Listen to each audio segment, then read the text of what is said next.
Hello, my name is Joe Lonergan. I'm an IT trainer with NCBI Labs. Today I'm going to speak about the iPhone SE 2022 and why it's a good smartphone for people with a vision impairment, blind or low vision. I'm going to point out the fact that it has the Touch ID and why Touch ID is important to some people, and I'm going to demonstrate one or two little features that work with VoiceOver really well, and I will also demonstrate a small piece on Siri, and I'll also recommend at the end what doesn't work as regards, or who this will not suit.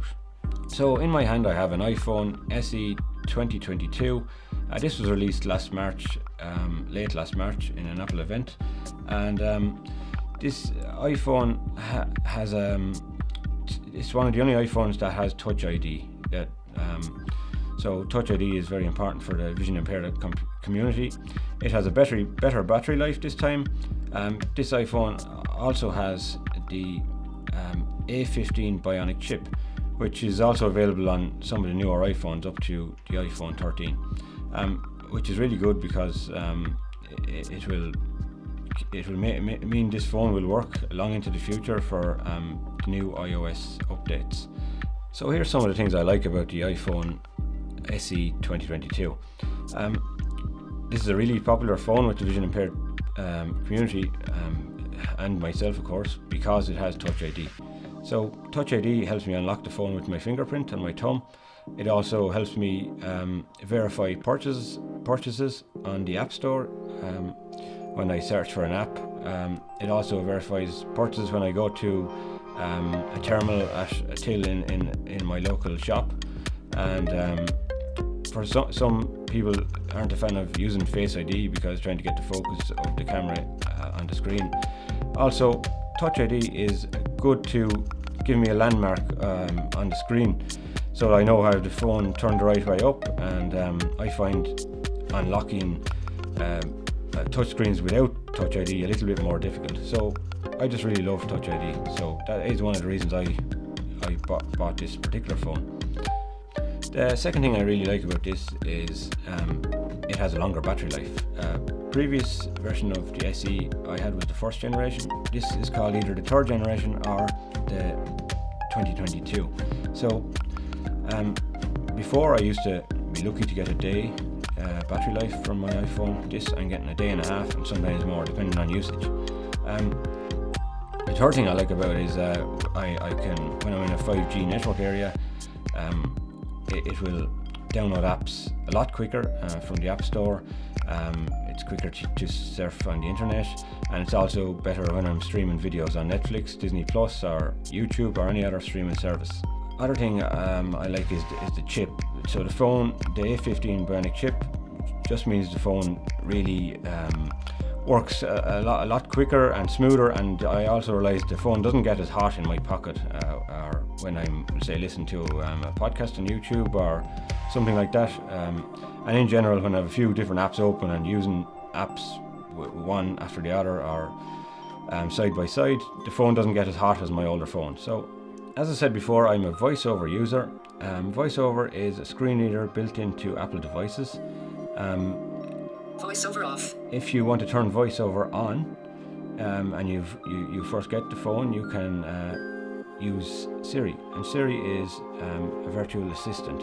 So you can invoke this by holding down the home button. Turn VoiceOver on. Okay, I turn VoiceOver on. And now FaceTime.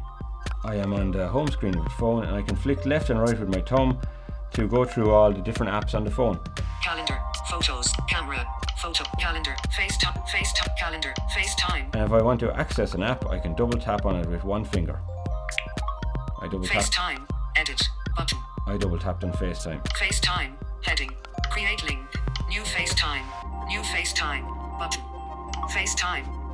Now I went back to the home screen again, and the other feature I love, I just spoke about, is the virtual assistant called Siri. And I really like this because I can check my messages really quickly, or I can check the weather or anything, or I can ask any question I like and see what I get a response. So I'll give an example of checking a new message. read my new messages from Dave. Dave Redmond sent a new message. Hey Joe, good luck with the review today. And sent 3 party popper emoji. Would you like to reply?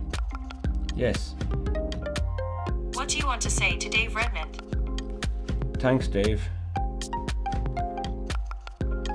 It says, thanks Dave. Send it. Yes. Done. As you can see, Siri works really well. It can take a little bit to getting used to, but once you master using Siri, you can do most tasks really easy with it, like sending messages, checking the weather, setting a reminder, and more. I suppose the one downside to this phone is, for some people, it is a touchscreen, and touchscreens have a big learning curve at first, and some people just don't like touchscreens and find them very hard to get used to. Personally, I love this phone, and I would recommend it to most blind and vision impaired people, especially if you're a voiceover user already and you're coming from an older iPhone. And also it has a lot of low vision options. You can make bold text, you can make the text large or up to largest, or you can turn on a zoom option, or you can even have inverted colors, which can contain white on black writing or yellow on black writing, or some other options of your choice.